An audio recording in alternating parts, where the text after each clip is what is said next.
En las primerísimas semanas del embarazo, en un mundo que es casi microscópico, hay un vaso sanguíneo diminuto, pero absolutamente vital, que nos da una ventana increíblemente temprana a la salud del feto. Se llama ductus venoso y hoy vamos a contar su historia.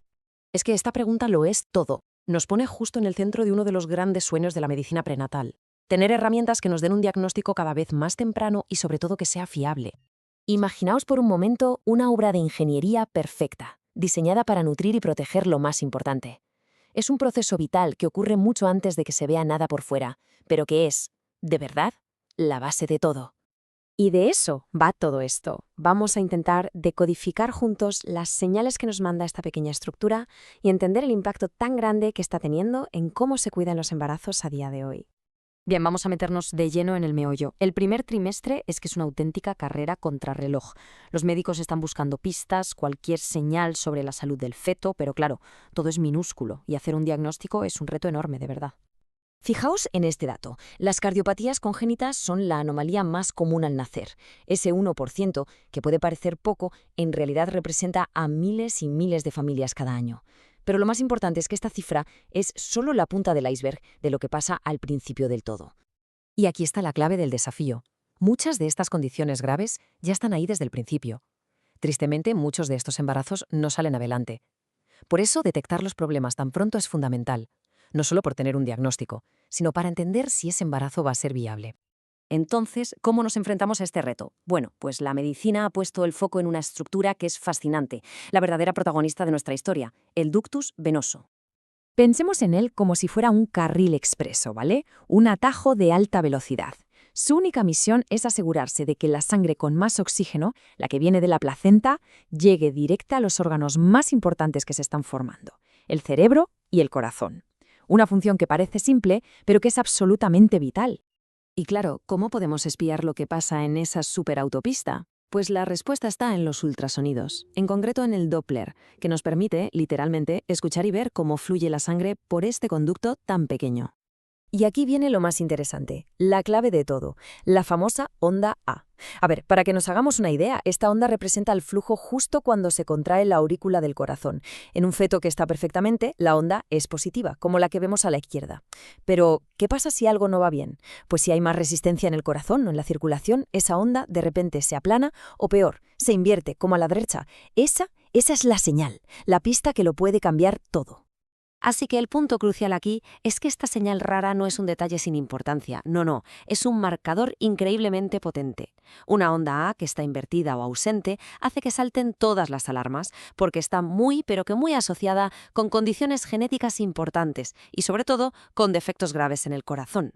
Es que las cifras hablan por sí solas. Ver una onda A invertida multiplica por mucho el riesgo de que haya una alteración en los cromosomas. Como se ve aquí, esta señal anómala aparece en el 70% de los fetos con trisomía 21 o 18, frente a un 3 o 4% de los fetos sanos. Es uno de los indicadores más potentes que tenemos en el primer trimestre. Pero la verdadera magia del ductus venoso aparece cuando no trabaja solo. Su poder para diagnosticar se multiplica cuando lo combinamos con otras pruebas del primer trimestre. Y esta gráfica lo ilustra a la perfección. El cribado clásico combina un análisis de sangre y la medición de la translucencia nucal, ese pliegue de líquido en la nuca. Con eso se detecta un 90% de los casos de síndrome de Down. Pero si a eso le añadimos el análisis del ductus venoso, ¡pum!, la detección sube hasta el 95% y sin que aumenten los falsos positivos. Es un salto de calidad brutal. Con unos resultados así, lo lógico sería pensar que esta prueba se usa siempre, en todos los embarazos. Pero la realidad es mucho más complicada, y aquí es donde nos damos de bruces con el gran obstáculo, la diferencia entre la teoría y la práctica del día a día. Pues la respuesta no tiene que ver con que la prueba no sea útil, sino con lo difícil que es hacerla bien. Conseguir una imagen perfecta del ductus venoso es extremadamente complicado y exige una habilidad y una precisión que no son nada fáciles de conseguir. Este estudio nos da un buen baño de realidad. En una consulta normal, no en un laboratorio de investigación, solo un poco más de la mitad de los casos, un 58,6%, se consiguió una imagen que un experto consideraría buena. Esto demuestra que la técnica depende, y mucho, de quién esté manejando la sonda. Y para entender por qué es tan difícil, solo hay que echar un ojo al protocolo tan estricto que marca, por ejemplo, la Fetal Medicine Foundation, que si el feto tiene que estar quieto, que si el corte de la ecografía tiene que ser milimétrico, que si el ángulo del Doppler tiene que ser exacto. Cada paso es un desafío. Vamos, que no es apuntar y disparar. Al final, todo se resume en esto. El principal freno para que se use en todas partes es la precisión tan bestial que se necesita. Y esto hace que la formación específica y la certificación de los ecografistas sean absolutamente esenciales. Entonces, ¿dónde estamos ahora y qué podemos esperar del futuro con el cribado del ductus venoso?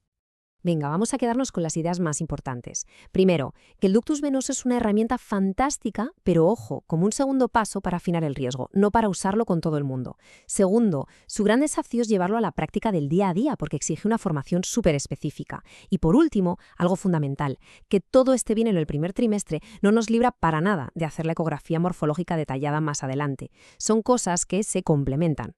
Y terminamos con una reflexión.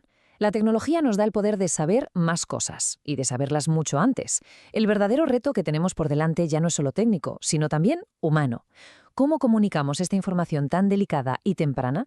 ¿Y cómo acompañamos a las familias en este viaje que, gracias a herramientas como el ductus venoso, empieza mucho, mucho antes?